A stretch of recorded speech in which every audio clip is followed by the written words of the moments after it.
Bueno, el tema este de la Guardia Civil y un montón de cosas muy interesantes han puesto un remolino en los alrededores del Palanca Fútbol Club.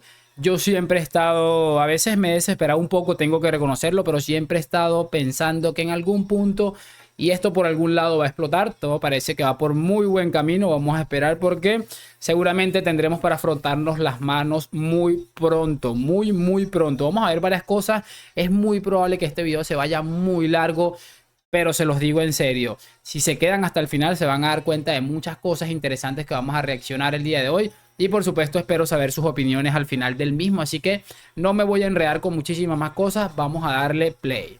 Y muy buenas a todos chicos, bienvenidos nuevamente a este su pequeño espacio para madridistas y como ya ustedes lo saben, aquí traemos información relacionada con el 14 veces campeón de Europa, pero también con el mundo del fútbol en general.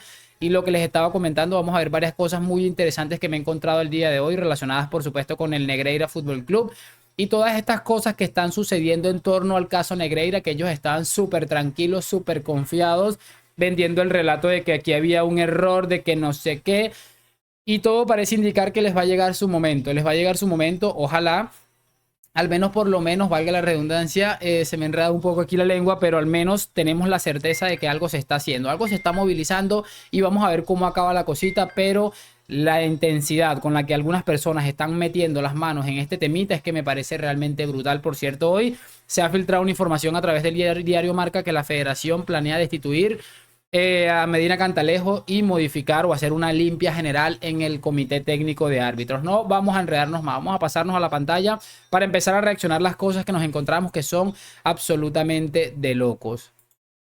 Y bueno, cracks, tenemos ya aquí el primer video que vamos a reaccionar. Esto ha sucedido en el programa de Ferreras. Y Ferreras pues ha traído a un señor que se llama José María Olmo, que es el jefe de investigación del Confidencial. Y pues básicamente tiene algo importante que decirnos. Así que vamos a escuchar atentamente y por supuesto lo vamos a ir comentando porque creo que es la mejor manera de arrancar con este video. El Confidencial. Buenas tardes, José María. Buenas tardes, Antonio, ¿qué tal? Lo dice el juez así de rotundo, corrupción sistémica. Así es. Lo que dice el juez es que es verdad que en estos momentos no se ha detectado todavía ningún pago a ningún árbitro por un partido concreto, ¿no? Pero lo que comenta es que en realidad ante lo que estaríamos es ante una corrupción sistémica, una corrupción que permitía a Negreira, gracias a la responsabilidad que tenía como vicepresidente del Comité Técnico de Árbitros, puntuar temporada tras temporada a los colegiados y de esa manera condicionar los ascensos, los descensos, que pudieran pitar partidos relevantes, que pudieran ser internacionales y obviamente todos estos premios, todos estos beneficios tenían consecuencias económicas en la retribución que recibían. Este es un punto muy clave y ahora que le hice una pausa voy a aprovechar yo también para añadirles algo. Realmente es lo más interesante de todo esto porque siempre hemos dicho, ok, no se supone que vaya este hombre directamente a donde cada árbitro y les diga, a ver, vamos al Camp Nou, vamos a pitar un clásico, toma estos 500.000 euros para ti para que favorezcas al Barça. No hace falta eso cuando los árbitros tenían la certeza de que este hombre, siendo el encargado de prácticamente movilizar absolutamente lo que es los salarios, absolutamente todos los temas de los descensos, quién va a pitar en Europa, que suponía otro importante gasto o en este caso ingreso económico, ya ellos iban con la mente de que si la cago, seguramente no voy a volver a saber lo que es ganar dinero o por lo menos vivir de lo que me gusta, que en este caso es ser árbitro. Ya por ahí absolutamente todo estaba condicionado y creo que ese es el delito principal, el que comete el Barça y en este caso el señor Enríquez Negreira. Sigámoslo escuchando porque aquí viene otra parte interesante. Está claro que, por tanto, Negreira, con su índice corrector o corruptor, beneficiaba, digamos, a los árbitros afines y los árbitros afines ya sabían lo que tenían que hacer mientras él recibía millones del FC Barcelona. Bueno, exacto. No hay que olvidar que al final Negreira estuvo como número 2 del estamento arbitral durante más de 20 años. 20 años en los que pudo condicionar los ascensos, descensos e internacionalidades de decenas y decenas de colegiados. Pero lo que dice desde luego el juez es que la Guardia Civil lo que tiene que hacer es profundizar en la investigación de estos índices correctores. Algunos de ellos ya se conocen, ya han trascendido y en ellos aparece la firma de Negreira. El juez recuerda que el propio Negreira admitió que efectivamente él cada 15 días se desplazaba a Madrid para participar en reuniones en las que se ponía una puntuación a estos colegiados. Eso es otro punto clave importante, la declaración de Enríquez Negreira. Negreira, además de saber que está metido hasta el cuello de absolutamente mierda, las declaraciones, creo que si él pretendía tratar de salvarse, no lo ayudan en lo absoluto. Me parece realmente brutal. La declaración de Negreira creo que va a ser clave. Además de también cuando empiecen a meter presión con las investigaciones, aquí seguramente va a caer alguno bajo prisión y van a empezar a presionar, va a empezar a cantar más de uno. Así que se pone buena la cosa. Y esto del Confidencial me parece absolutamente brillante, definitivamente. Y que además él también participaba en decidir quiénes eran los observadores arbitrales que también tenían que elaborar informes sobre los árbitros y luego posteriormente sobre eso emitir una conclusión, ¿no? Pero desde luego lo que dice el juez es que estaríamos ante una corrupción sistémica y que todos los equipos, empezando por el Real Madrid, que solicitó su personación como acusación particular, pero también el resto de la primera división que en algún momento hayan coincidido con el Barcelona en los años bajo sospecha, se pueden considerar perjudicados por esta trama corrupta. El video dura 6 minutos y realmente creo que esa es la parte más importante y creo que es la parte que nos tenemos que centrar.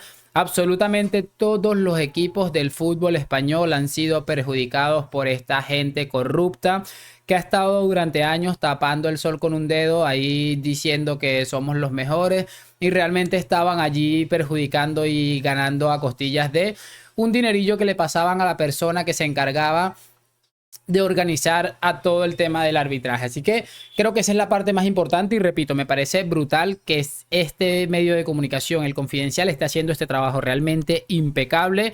Y lo que siempre les digo, tranquilidad, tranquilidad, porque seguramente, mis queridos cracks, nos vamos a encontrar con cosas muy interesantes. Quiero escuchar dos opiniones, una de Juanma Castaño y una de Isaac Fouto, relacionadas con este tema de Enríquez Negreira, que es absolutamente increíble. Volvamos a la pantalla. Y bueno, empezamos con la opinión de Fouto. Este señor no tenía, no tenía sueldo, ¿vale? El único sueldo que había era el de Victoriano. Este señor cobraba dietas por ser vicepresidente del Comité Técnico de Árbitros. Las dietas de la Federación están bastante bien pagadas. Por eso. Este señor era eso, le daban un folio y le decían, toma, llamas a esta gente que ha subido a primera y a segunda, les dices que han subido y que han bajado, y luego iba a la concentración de Santander 3 semanas con los árbitros primero de primera, luego de segunda y luego de segunda B, y estaba allí en un chiringuito tomándose una sardina. O sea, prácticamente Enríquez Negreira era un don nadie, era un tipo que estaba por ahí pasando, un tipo que estaba aburrido en su casa, que no tenía nada que hacer y realmente iba para allá, era a apoyar, hacer un trabajo de apoyo. Es lo que, o sea, es que este tipo es una de las personas más sinvergüenzas que he escuchado en mi vida. Obviamente este hombre está recibiendo un salario de algún lugar que seguramente esté relacionado con el tema de Negreira y por supuesto tendrá unos intereses que defender. Así que creo que esa es la perfecta definición de esto y por supuesto de que es un sinvergüenza. Y hablando de sinvergüenza, vamos a escuchar a alguien a quien no le parece muy bueno que se esté investigando esto del caso Negreira. Así que vamos a volver a la pantalla. Y bueno, aquí ya lo tenemos, Juanma Castaño en sus programitas haciendo comentarios bastante raros, la verdad. Escuchémoslo. Voy a decir una cosa del informe de la Guardia Civil, que no lo he leído al completo, he leído algún extracto que ha publicado El Mundo. Yo no sabía que en un informe de la Guardia Civil puede venir un párrafo que a mí me parece importantísimo, que es... Ojalá no me vayan a meter copyright, porque si se ponen a escuchar detalladamente, hay una canción de Nicky Jam al fondo lo tenían como cortina. Ojalá. Los árbitros actuaban, ¿cómo es? Influenciados porque les acompañaba el hijo de tal, no sé qué. Citando noticias de prensa. Sí, según informaciones periodísticas. Sí. Perdón.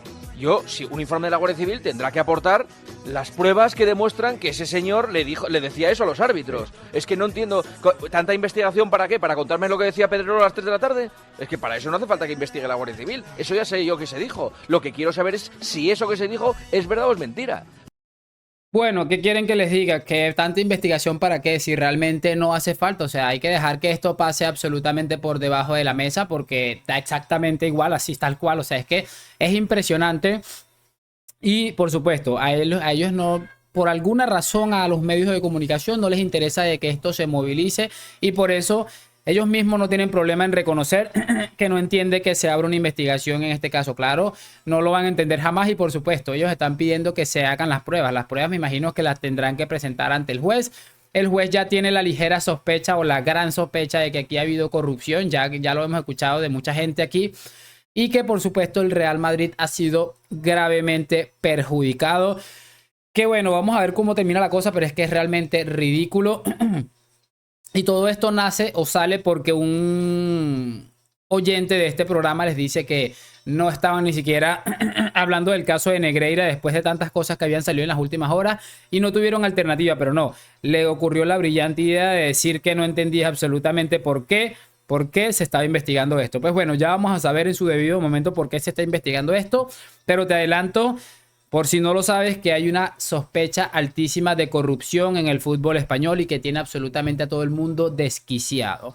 Vamos a ver la siguiente información, en este caso ya cerrando un poco lo del caso de Enríquez Negreira, que es absolutamente gravísimo. Quiero que escuchemos al padre de Bojan Kirkic. Recordarán aquel futbolista del Barça, ex futbolista del Barça, que era comparado con Messi y que terminó como otro de las joyas de la Masía.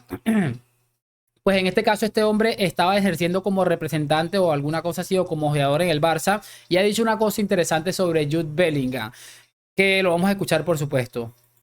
Y bueno, aquí ya vamos a tener la declaración del padre de Kirkic y por supuesto vamos a escuchar a ver cuál es la anécdota que tiene con el tema de Jude Bellingham y ese no fichaje por el Fútbol Club Barcelona. ¿Bellingham lo habías visto mucho tú, Bojan, o no? ¿Cómo? ¿A Bellingham lo habías visto mucho tú? Sí, yo tengo una anécdota. Mi último año en el Barça, me fui a Londres a reunirme con el padre de Bellingham. Porque, ¿Ah, sí? Sí, su padre trabaja en la policía secreta. Y bueno, pues no lo digas. Ya no es secreto. No digas que no es secreto. Yo no lo digo lo que hace. No lo digo lo que hace. Siempre hemos dicho que lo que pasa en el Barça queda en el bar. No vale decirlo fuera. No, pero esto sabe todo el mundo y ha salido a la prensa. Y yo quedé de reunirme con él porque el chico estaba despuntando en Birmingham. Y nosotros acabábamos de firmar otro jugador de West Brom, un chaval joven también. No me acuerdo el nombre porque de tantos nombres. Y él me lo dijo, ¿vais a firmar este chico de West Brom? Digo, sí, ya está hecho. Ostras, porque mi hijo, 2 ingleses en equipo. Digo, no pasa nada, yo no entendía lo que me decía. Y al final quedamos por la tarde y 1 hora antes de reunión me envía mensaje que no puede acudir por temas de trabajo. Claramente él no quería venir en aquella época, no quería salir, porque ya le parecía la oferta del Dortmund. Bueno, además de que hemos visto en las últimas horas, los últimos partidos, todas estas cosas que hemos visto de Jude Bellingham, el hecho de que tenía muchas ganas de venir al Real Madrid, de que le gustó muchísimo todas estas cosas que le hacen sentir madridista, como él mismo ha afirmado con sus propias palabras, y el sueño que está viviendo a día de hoy. Estamos encontrando con un futbolista que ha rechazado al Barça. Yo creo que son motivos más que de sobra para seguir queriéndolo, que le habría dado una patada por detrás a los ojeadores del Fútbol Club Barcelona, que me parece que tenían buen ojo en ese entonces, porque se habrían fijado en este chico y bueno, él tenía seguramente o parece indicar su ruta muy bien marcada y tenía muy claro lo que debía o tenía que hacer. Y por supuesto ese camino ha tenido todos sus frutos porque ahora está en el club más grande. Y no solamente eso, siendo el futbolista más decisivo del club más grande de todos los tiempos. Así que Bellingham, como dice aquella canción gloriosa del Real Madrid, ¿cómo no te voy a querer? Cerramos este video con otra cosa que me he encontrado el día de hoy. Es Louis van Gaal rajando del Mundial y de Messi. Vamos a escucharlo porque es brutal. Y bueno, aquí ya tenemos a este señor. Vamos a escuchar lo que dice y también algo que ha dicho Virgil van Dijk. Dan denk ik dat het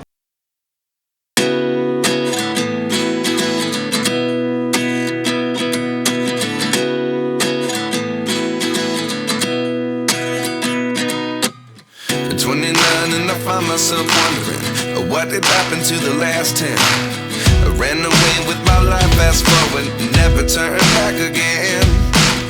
It's kind of funny that the more we pass time, the more we need to set the rewind. And 19 was the year I had to leave you, but now I'm seeing all the signs. Is this really happening? I can't believe it's true. I'm just as surprised as you. Is this really happening? I can't be too sure, but one day I'll be yours again. Tuvo aquel encontronazo con Messi cuando le hizo el topollillo y aquellas declaraciones polémicas de Louis van Gaal. Y no tengo mucho que añadir realmente, solamente me parece impactante y debo felicitar a Louis van Gaal, que se ha atrevido a enfrentar al chico protegido de la prensa durante muchísimo tiempo y preferido de la FIFA y preferido de muchísimas personas. De hecho, hace poco veía que ESPN había hecho una encuesta creo que era de Twitter, donde preguntaba quién era el deportista más influyente de todos los tiempos y aparecía Cristiano Ronaldo ganando con un 30 y pico %, estaba segundo LeBron con 28% y estaba Messi de tercero como con 23% o algo así.